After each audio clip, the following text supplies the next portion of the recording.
Size 10 ball gowns, fancy appetizers, French tips on small fingers, and father-daughter dances. It's not a wedding we're attending. It's the backbone of the new purity ball. I'm Meridian Paulson, I'm 14, and this is my third time going to the Purity Ball. I am so excited.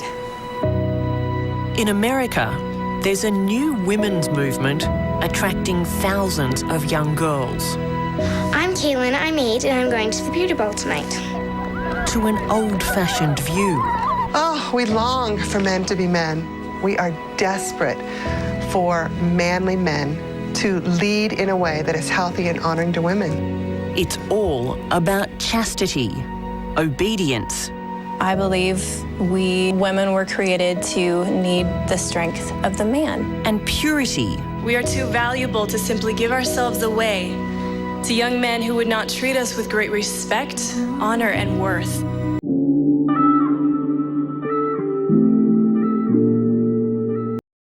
Time for another awkward purity culture story time.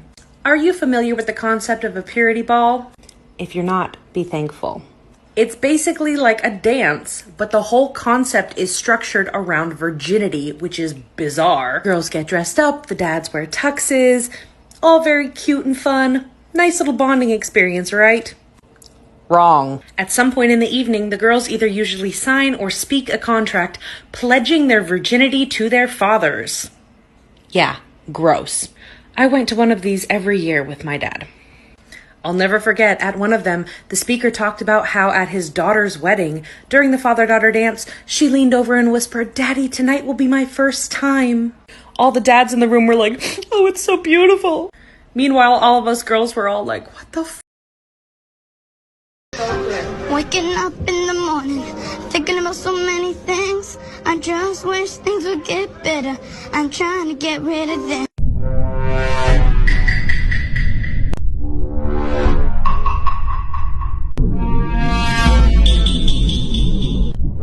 Originally created by the evangelical Randy Wilson and his wife Lisa in Colorado Springs, the idea has spread across 48 states and 17 countries since its founding in 1998.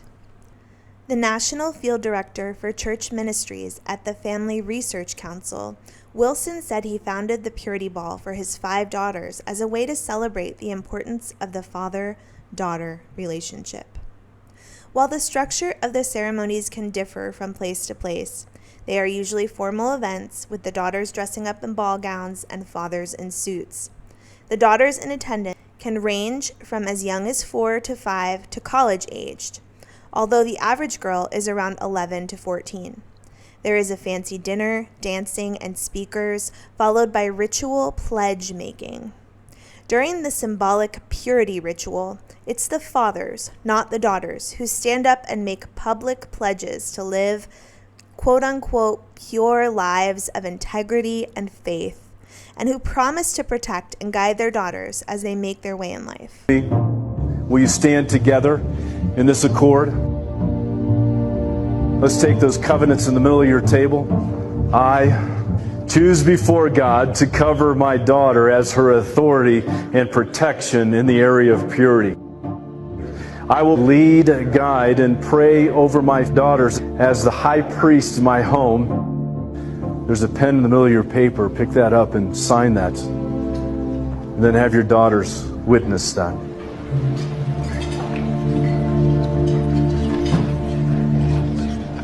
It says on the document, "As the high priest in my home." What's that mean? There is a hierarchy of levels of authority, and we believe in the home. The father sits at that place. The daughters are usually not required to make any public vows, although in most cases they make silent prayers of pledges to themselves and to God that they will remain pure and chaste until marriage.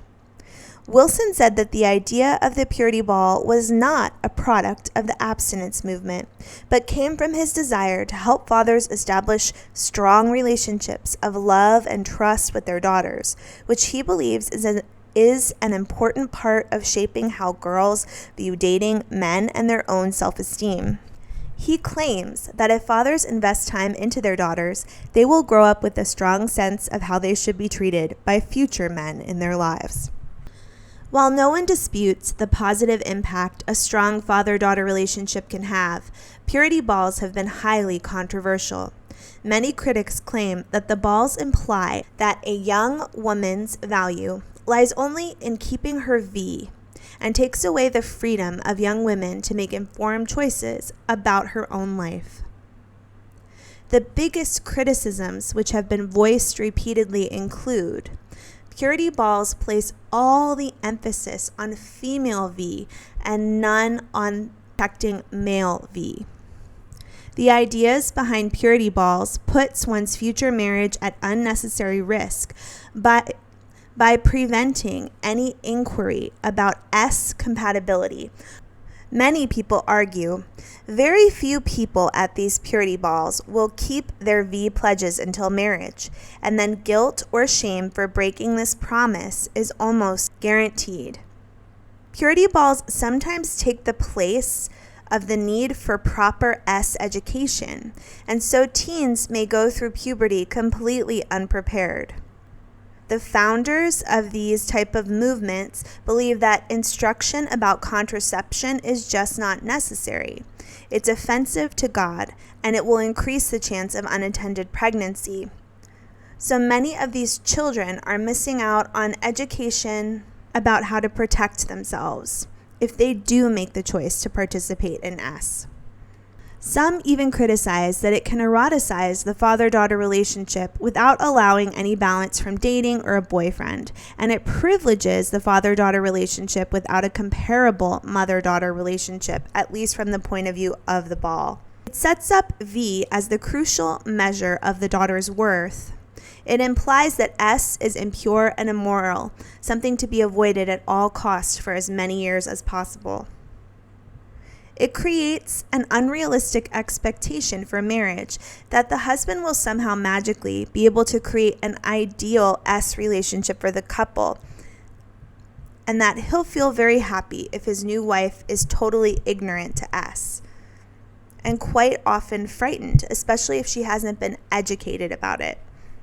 Lastly, making the pledge at the purity ball may force some young women to eventually choose between satisfying their own desires or their father's. If they follow a different path, they are disappointing God. Unfortunately, according to a study in the Journal of Public Health, fully half of 14,000 adolescents who took the V pledge broke them. That's 7,000 out of 14,000. Another study revealed that almost 2/3 of undergraduates broke their V pledges, and that a significant number of the rest of them had other forms of S before marriage. So the bottom line is, it doesn't seem like purity balls are working very well. And they also come across as pretty creepy.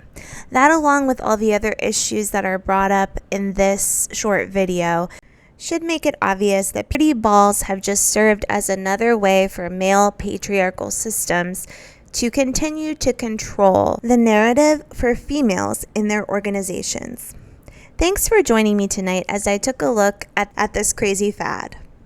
Check out some of the TikTokers I included in this video. Their information will be linked in the description. I'm off to bed. I hope you take some time to head down your own rabbit hole.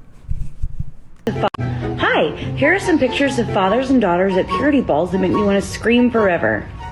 I hope you stay as pure as the oil I'm drilling for.